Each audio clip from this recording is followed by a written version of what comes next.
ټول کې وګرځي. او څنګه دي ریټونه څنګه دي مالونه څنګه راغلي؟ مالونه ښه ښایسته ښایسته دي، خو ریټونه یې لږ دي. د پروس کال په نسبت باندې پروس کال په نسبت باندې لږ یو 7,000 روپیه. ریټونه دې معلوم کړه؟ ریټونه معلوم کړه. ریټونه شکل ډېر شاګ دي، کمی په لحاظ باندې شکل یې نیم په نیمه نه باوري. دا ولې څه مسله وه یار؟ څه دا نه پوهېږي، دا حکومتونه بدلېږي رابدلېږي، ډیزل ګران شو. څه چې دلته مال اخلئ تاسو د خلک دلته راوړي که نه په کلو کې پسې ګرځئ؟ السلام علیکم ګران ملګرو، زه یم شوکت الله شاداب او د یو نوي پروګرام سره حاضر یم د کاریز ټي وي. ملګرو باجوړ میلې ته راغلم، ځناور منډي ده او ګورو موږ نن د دې حالات معلومو تاسو ته دغه احوال درکوو چې منډي څنګه ده، خلک څه وایي، د خلکو نظر څنګه دی، د کسټمر یعنې خرید فروخت او دواړو مالک او کسټمر څه وایي، د مال منډي والا. نو راځو دغه ګورو.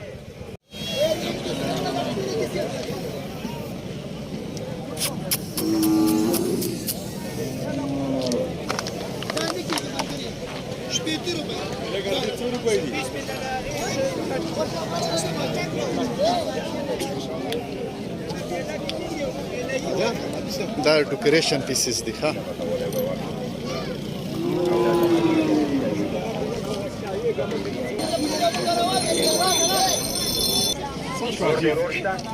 دا په هغه باندې وګوره، دا یو پیکټ پکې دا ستا انعام کېشه صحیح ده؟ دا ونیسه زه د خیر او دوا کوه چې غورځئ چې واشکئ د کلمو صفایي کوي خو ټول له طرف را مشاعرانه لږ را دې ته شه هلته کې دا د دوی د وړو څخه یو شانته ماته د یو شانته ده استعمال کړې ده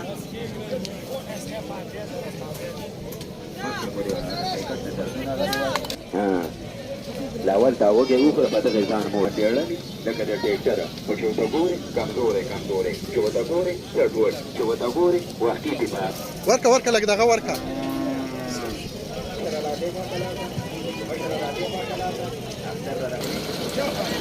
دا یو چیرکي دی نو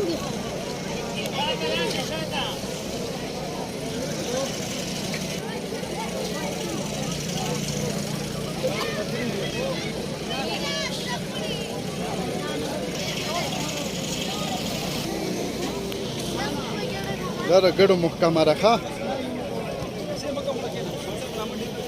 سکوټي والا هم پکې ګرځي.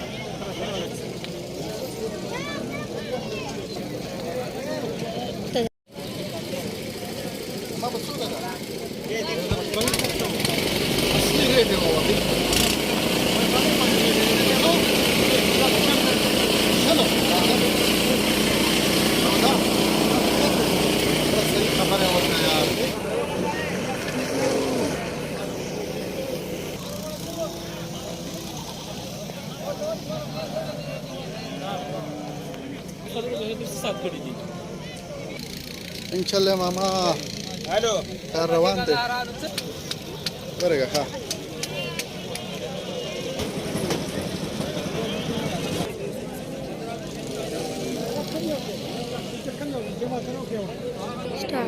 السلام علیکم ماما، دا راته ووایه چې میله کې وګرځېدلې ښه برابر وګرځېدلې، ریټونه دې معلوم کړه؟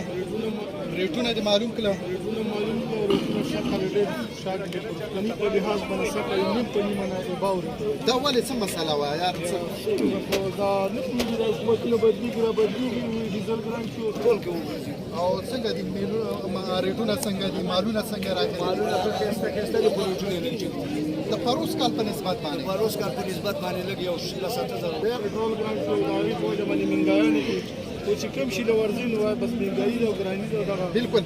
او دا راته ووایه چې مالونه څنګه دي؟ ښه مالونه ولاړ دي؟ مالونه خو ښه مالونه دي، خو دا دی چې د ریټونه دومره های دي چې د اسمان سره خبرې دي چې کم څاره لکه پروس کال په 40,000 میلاوېدو، د هغې څه کال چې دی 90,000 او 80,000 او چې کوم په 80,000 میلاوېدو هغه په شل کم 2 لک او 2 لک. بالکل حقیقت خبره ده. لکه ستاسو خیال داره چې منډي شاټ ده، منډۍ ډېر شاړ ریټونه های شوي د پروس کال نه لکه 100 کال یو په 2 باندې رای شوي دي. سږکال السلام علیکم. وعلیکم ما څنګه صالح. ښه وای مېله کې وګرځېدای ماما خواله له مال نه ځان دونه مال پاتې پکې نه خسته مال دی دي. لکه نور شی نه چې کوم تفاوت کړی ډېر خسته مال او دا راته وای چې دلته د باجوړ میله ده دې ته کوم ځینې مالونه راځي لکه د پنجاب نه او د ځینې غوچه مال روان دي او د کوم مال ډیماند زیات دی بزا ګډه نه وا یاره مان او میکې دا ډېر زیاتې خرڅېږي او متوسط طبقه لکه زه به ته دا ووایم چې یو داسې چې هغه مطلب خانان ملکان متوسط طبقه دا چې لکه واجب شوي پې وي او هغه وایي چې یاره زه کوم هغه کوم ته توجه ډېر ورکوي غټ مال ته وړوکي ته هغه ښایسته مال وړوکی ډېر خلک اخلي ځکه چې د کور دپاره د یو کس دپاره هغه ډېر زیات وړوکی مال دا مالداري دا ډېرې زیاتې خرڅېږي نو کاکا ډېره مننه ستاسو نظر شریک کوم الله مباد مطلب مالونه راولې منډۍ ته د څومره وخت نه انور کونډي دغه تمکې نو څومره مالونه چې منډي کله نه لګېدلې ده لکه سږکال چې کله دغه سږکال یې ګران دي نهایت ډېر ګران څومره مالونه هم خرڅ کړه چې منډي لګېدلې ده نو ته څه وایې چې د پروس کال په نسبت باندې سږکال مال خرڅ څنګه دی اسان دی څنګه د خلکو ریټ څنګه دی څه وایي هغوی څه وایي چې یاره دا مالونه تاسو ګران کړل او که نه د کور نه که نه تاسو مهنګایي ده لکه تاسو هم ګرانه دی نو مخکې به هم ګران خرڅوي دا خبره ده کاکا دغه د وجې نه ګران ده او عام لکه تاسو به خلکو اورېدلي چې منډي سږکال څنګه ده شارټ ده نه نارمل ده څنګه ده لکه منډي لکه ستاسو مطلب شارټ ده او دا راته وایي چې دلته د باجوړ مېلې ته مالونه د کوم ځای نه ډېر اکثر تاسو راولئ د باجوړ د حدودو نه باجوړ نه بهر راځي نه څه موبایل دې له راځي یو ګوندانه دې یو ځای تاسو چې دلته مال اخلئ تاسو د خلک دلته راوړي که نه په کلو کې پسې ګرځئ یاره کله چې صحیح شو یار ډېره مننه نظر مراد شریف